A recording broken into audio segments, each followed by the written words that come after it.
When you invest in a REIT, a real estate investment trust, now you're investing in a company that invests in the real estate. And the reason why some people like investing in REITs for dividends is that REITs are required to follow the 90% rule, which says that the REIT is required to pay out 90% of their taxable profits to their shareholders, people like you, in the form of dividends. And that's why some people get attracted to REITs, because it's kind of like investing in real estate without actually investing in the real estate. I'm going to go over a few examples, but I'm going to just give you my opinion. I'm personally not a huge fan of REITs because I also invest in real estate. I would much rather own the real estate because when I own the real estate, it's something that I can control. I get the tax benefits and it's mine. But that's just me. Other people love REITs, so let me show you what that looks like. For example, VNQ is an ETF created by Vanguard. This invests in office building, hotels, and other real property. At the time of recording this video, has a 3.6% annual dividend. SCHH is a fund created by Schwab. This is an ETF that invests in a broad range of other REITs. So this fund is investing in a broad range of real estate investment companies.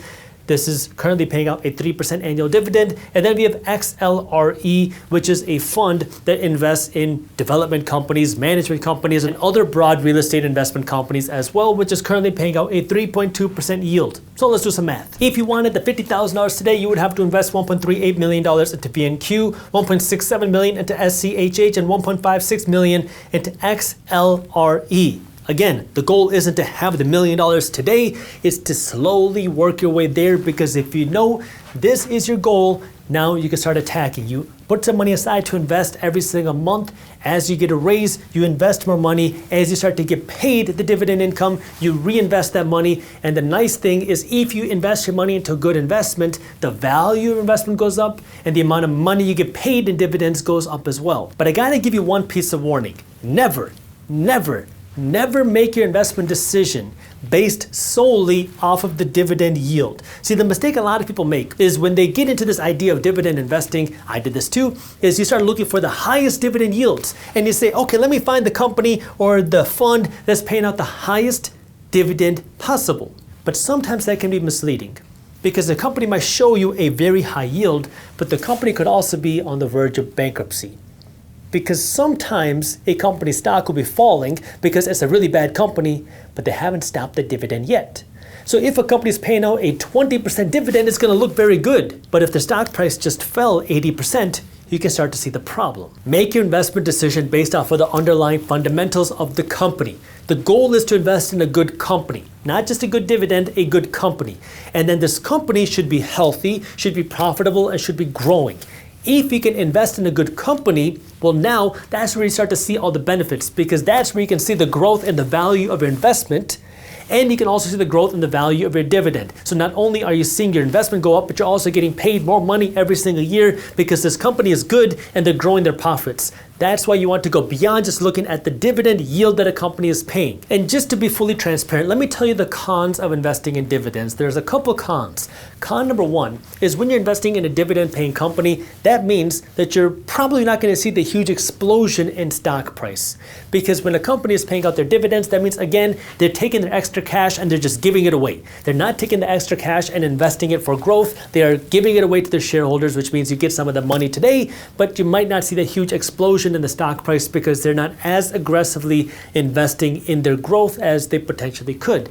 The other con that you want to think about has to do with taxes. Now, as an attorney who's not your attorney, what I can tell you is that when you get paid a dividend, you generally pay a lower tax rate on the dividend income, but you still have to pay taxes on the dividend income. Even if you take all the dividends that you get and reinvest them, you still have to pay taxes on those dividends, even though they never actually hit your bank account. Those dividends are being automatically reinvested, but you still have to allocate for that income on your tax returns. So something you want to think about and keep in mind. But the nice thing about dividends is they allow you to take advantage of compound interest essentially automatically. You can follow what's called a DRIP, dividend reinvestment plan, which now allows you to invest more money. You can do it every week, every 2 weeks, every month. You keep investing more money.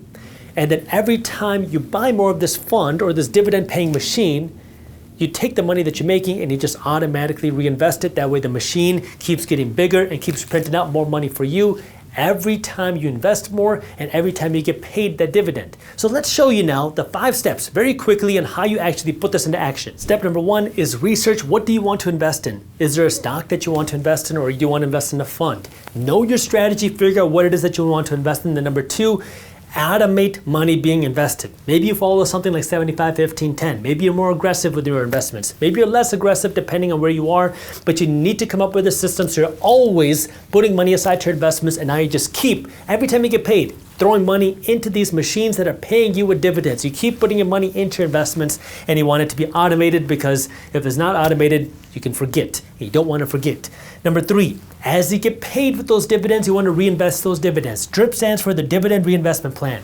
Pretty much every brokerage will allow you for this. That way now when you get paid that dividend, you keep reinvesting that dividend. That way now not only are you working to grow how much dividends you're generating, your dividends are also making you more dividends. Number 4, allocate money for taxes. Because as you generate the dividend income, you got to pay taxes on that income. So remember that. And then number 5 is a decade of sacrifice. This is a slow game. The first few years, it is an incredibly slow game because you see nothing. Year 1, year 2, year 3, it's essentially you see no dividends. But then year 4, you start to see a little bit. Year 5, a little bit more. Year 6, a little bit more.